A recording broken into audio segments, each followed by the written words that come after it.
Anderson Pooper and Cataly Portman had died bloody, and Ruben insisted my boy was to blame. He said he had even caught my son eating them while they were still alive. He'd point and whisper about a certain man's pedophilia, or how a woman passing by had fantasized about killing her husband with a steak knife. Oh God, oh Jesus. He'd point out I didn't figure out that he was the Antichrist until I took him to church. And then my little one opened his mouth and spoke in a deep, ethereal voice.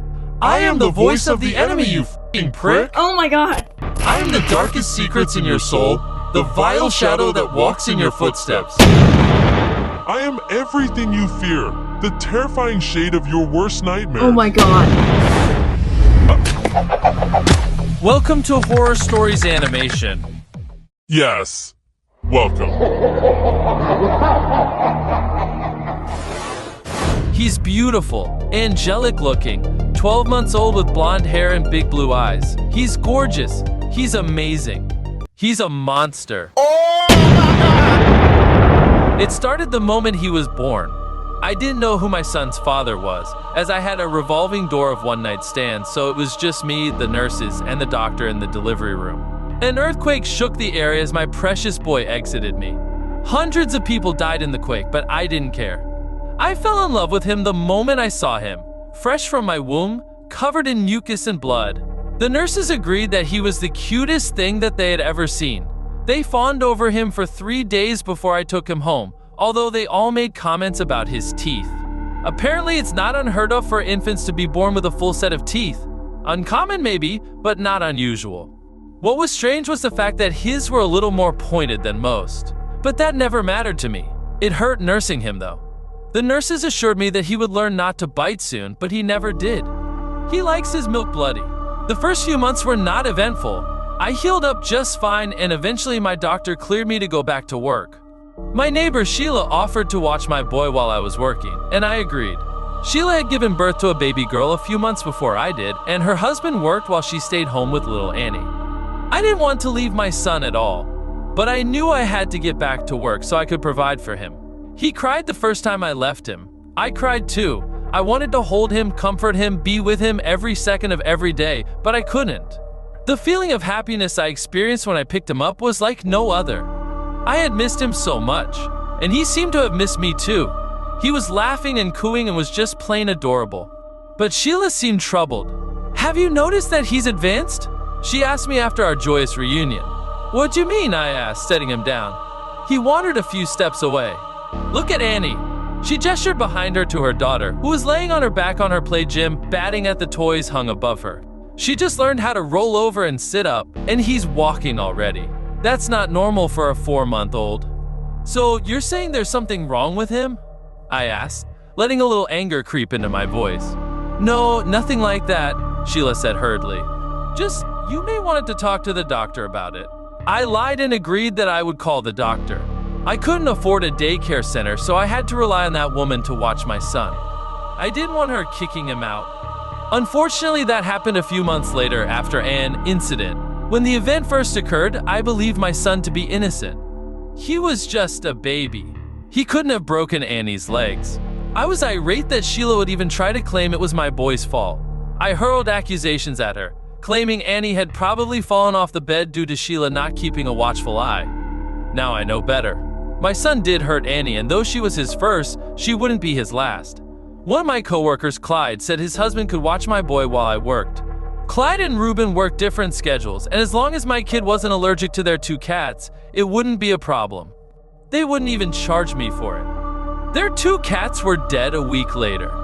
Anderson Pooper and Cataly Portman had died bloody, and Ruben insisted my boy was to blame. He said he had even caught my son eating them while they were still alive. I was pissed at the man who dared blame my precious baby. I told Ruben that the cats had probably killed each other and asked him why he wasn't closely monitoring my baby. Ruben just slammed the door in my face. By this point, my son was about 7 months old and was just starting to speak. It was early according to the internet, but not unheard of. His progression to full sentences over the span of a few weeks was unheard of though. This was when I first started to suspect he was abnormal. Not because of the sentences though, because of what he would say. He would tell me all the nasty things about people anytime we were out in public. He'd point and whisper about a certain man's pedophilia, or how a woman passing by had fantasized about killing her husband with a steak knife. Oh God, oh Jesus. He'd point out the people who were damned to an eternity of hell. I should have known right then and there, but I didn't. I just figured he was a little odd with an overactive imagination. I didn't figure out that he was the Antichrist until I took him to church. It was a normal Sunday, and I decided that I needed to purge some sins. I got dressed up in my Sunday best and dressed my boy up as well. He smiled and laughed the whole time in the car until we pulled up in front of the church. "Where are we, Mommy?" my 10-month-old asked in his angelic little voice. "Church, honey," I answered. "Mommy needs to do some sea cleansing." He muttered something, and I looked in the rearview mirror at him. For a second, it looked as though his eyes blazed red, but an instant later they were back to their normal bright blue color. "What'd you say, buddy?" I asked. "I said this is going to be fun." He smiled beautifully at me, and I smiled back. My angel. I had never been to this church before, but after what happened, well, let's just say we're not allowed back. We sat in the corner of one of the pews, trying to remain inconspicuous, but the priest noticed us almost immediately. The service hadn't started yet, so he came over to talk to me. "Welcome to St. Joseph's, miss," he said with a smile. "How are you today?" "I'm doing well, Father," I replied. "I'm just in need of some guidance." "Aren't we all?" he responded kindly. "And what is this little guy's name?" He reached out to grab my son's hand in a mock handshake. In that moment, I saw a look of evil glee pass over my boy's face.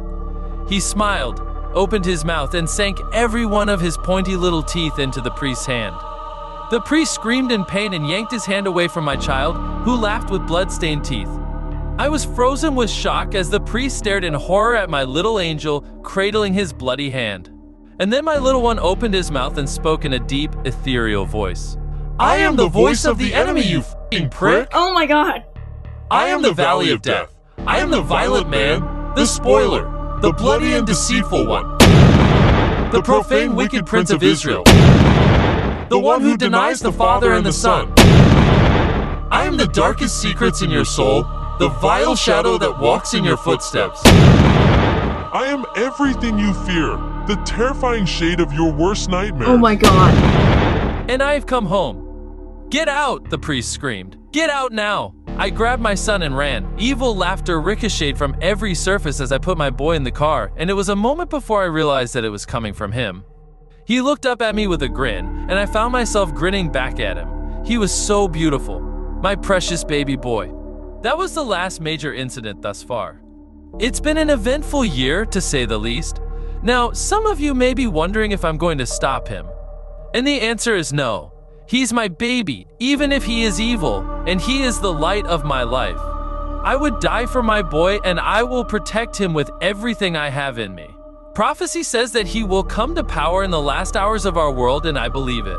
He's already learning how to act normal, how to manipulate, and when to strike fear into a heart.